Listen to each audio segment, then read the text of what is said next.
Hi, well, this time we've got a bunch of stuff to get through since we've got so many students and we have each of you turning in 2 shots. I'm going to end up having to do a little picking and choosing to go through, and I will try to get to all of them, but I may skim over some of them fairly fast, especially because some of you turned in some really nice stuff, and frankly, there isn't much to say about it other than congratulations, you did a nice shot. Sometimes even those good ones give us something to look at, something for everybody to consider.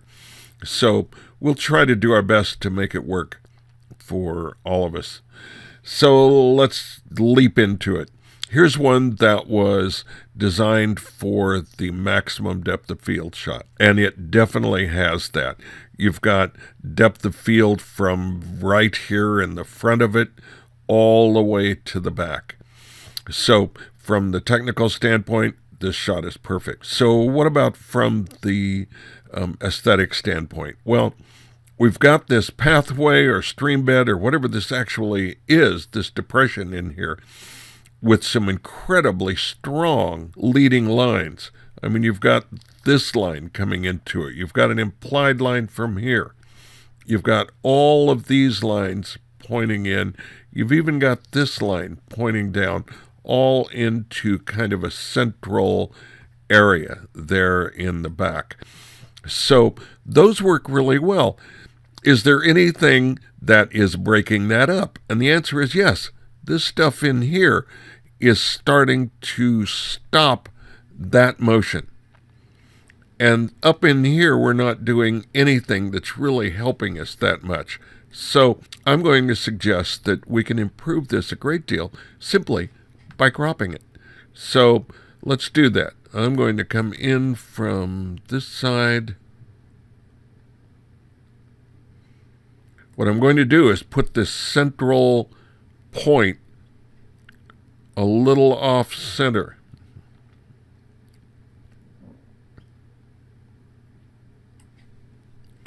And I think it will help us a bunch. I mean, that's really where everything is headed in this shot.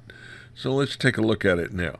I think that's a much stronger shot. We still have this for framing, but there's not enough of it to really start getting in the way and getting our eye caught into it. It's a gray day.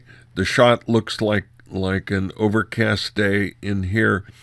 We could brighten it up, but I'm not sure it would add anything to this shot. So I'm going to leave it like it is, and we'll go on to the next one. Okay, so we have this really nice shot of this lady with beautiful hair looking out over the ocean. The problem is she's not really engaged with the ocean or any of these items. You've got the little surfers in here. What are they doing? Is there any interaction at all with these guys? She's not looking at them. Or this one for that matter, or any of them. She's looking out off of the shot.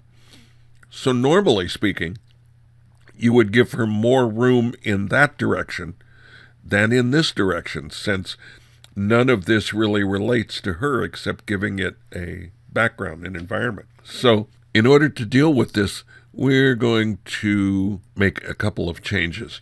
One is, remember, anytime you're photographing someone from a flat perspective, from the back or from the front, cameras tend to put on weight on the subject. It's because we don't see them in the round. We don't really get a sense of things.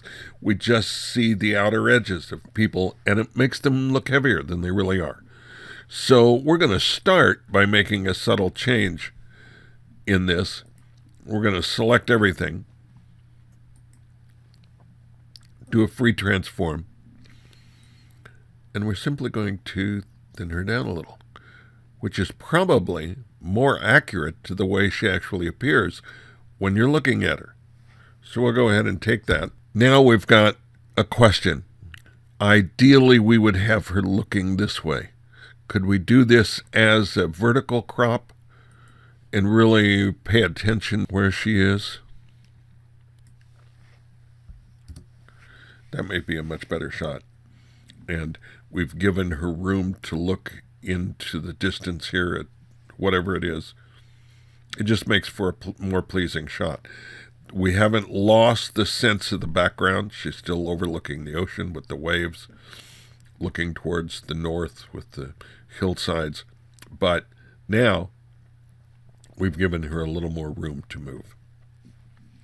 So let's do another one. Okay, well, the color in this is really vibrant.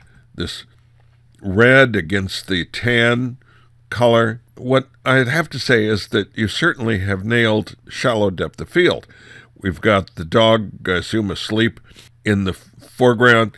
You've got someone in the background looking on. They're out of focus, but you can tell what they're doing. They're looking in this direction. So again, from a technical standpoint, you definitely got the shallow depth of field.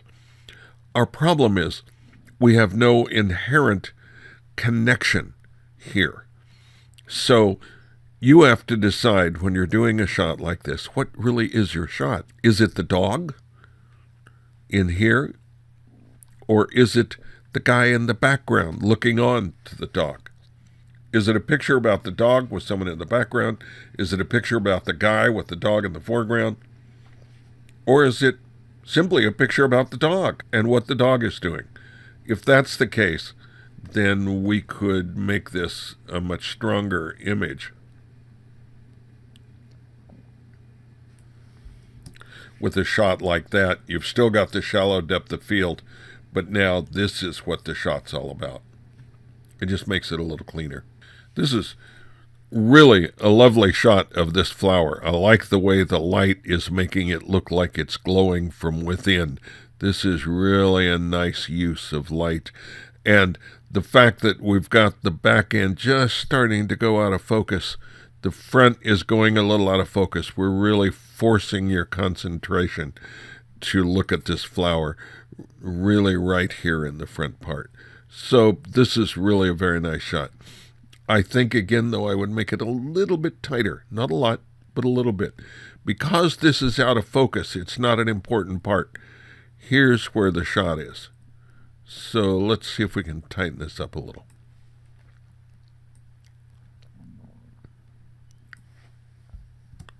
Not a lot, but now you're really starting to have to pay attention to this background, or to the lit part of this flower.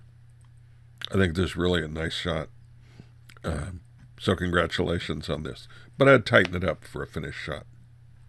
Well, here we have one that is designed for maximum depth of field. And again, technically it does that. Everything from this foreground area to the back hillside beyond the fence is in focus. So yes, you got it all in focus. And it leaves us with the question of what really is this shot about? Would this maybe have been better as a shallow depth of field shot if this tree is what is the main subject?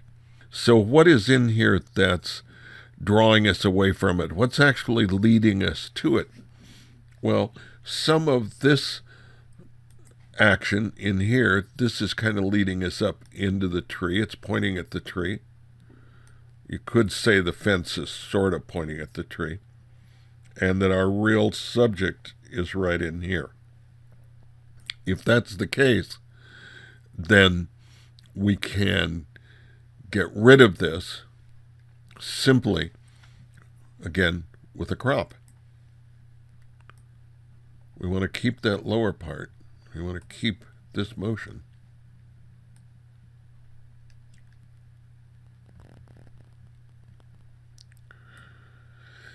If we want to center the tree to make it clearly the major thing to look at, we could do this.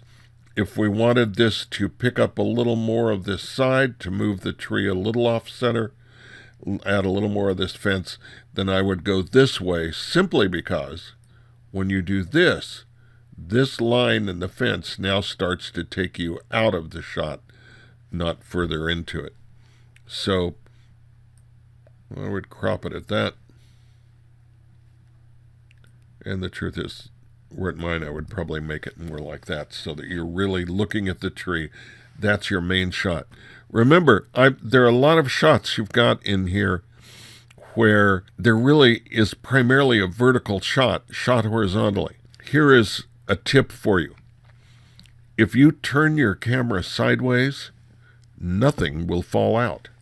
So if you want a vertical shot, turn the camera on its side and take a vertical shot.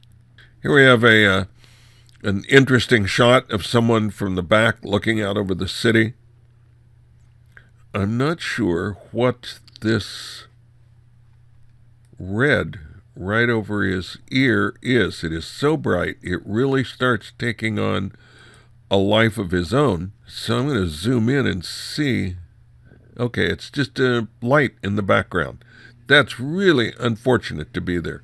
So, number one, I would take that out. And the easiest way is just to grab this and clone some of this top part out.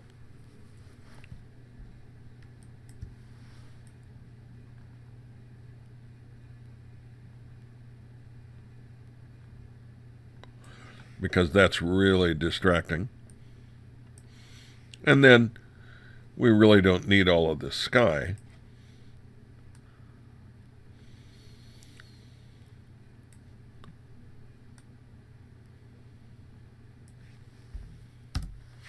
So if we moved in on him a little bit, that would give a better sense that this really is our subject, not the out of focus background. And if you wanted to lighten him up a little, let's make a duplicate layer. We'll do a screen layer to see if there's any more detail in his hair. And there is a little bit. Maybe all we really have to do, we don't even have to get touchy with this, is simply bring it down a little bit. So we add about a half a stop's exposure to it. And that brings out more of this side. And we can see him a little more. Okay. Here again, we have certainly a successful attempt at maximum depth of field. We've got not quite everything in the foreground, but most of the important stuff in the foreground going into the background is sharp. But the big issue is, what is this shot about? Is it about this lamppost? Maybe. Is it about this sign, this cool Egyptian logo here? Is it about this background? There's no way to tell.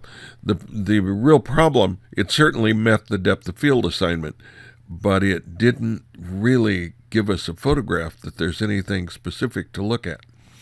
So what you need to do when you're doing these shots, any shot really for the class, is take a very good look at what you're doing, take your time, and decide, yes, I have to do this assignment for depth of field or for motion or whatever the assignment's about, but it still needs to be a good, solid photograph. So what we need to do is find where is the photograph in our photograph.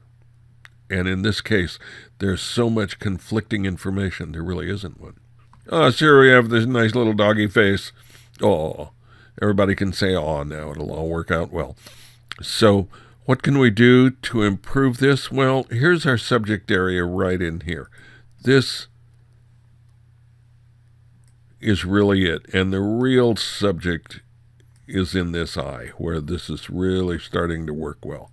So we want to remove distracting things. And sometimes things that are distracting not because they are all that interesting to look at, but because they look like it's not a well-done part of it. And here's one of them, this side of the head. So we could burn and dodge this. We could use our standard little means of multiplying this. Yeah, there's detail in there. So I'm going to add a reverse layer mask. Means I need to use a white brush. Use it very softly. Want to make sure I have a very soft brush. And I'm just going to come in and add a little bit of tone over in here, so we can see that neck and the fur on his neck a little bit better.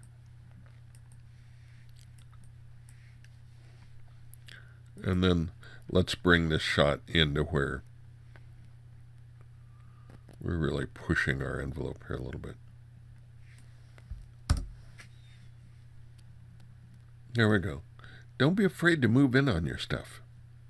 This really is your shot here. Okay? Well, I'm going to end this module, get it ready to go, and when you finish looking at it, hopefully there'll be some more waiting for you. So I'll see you next time.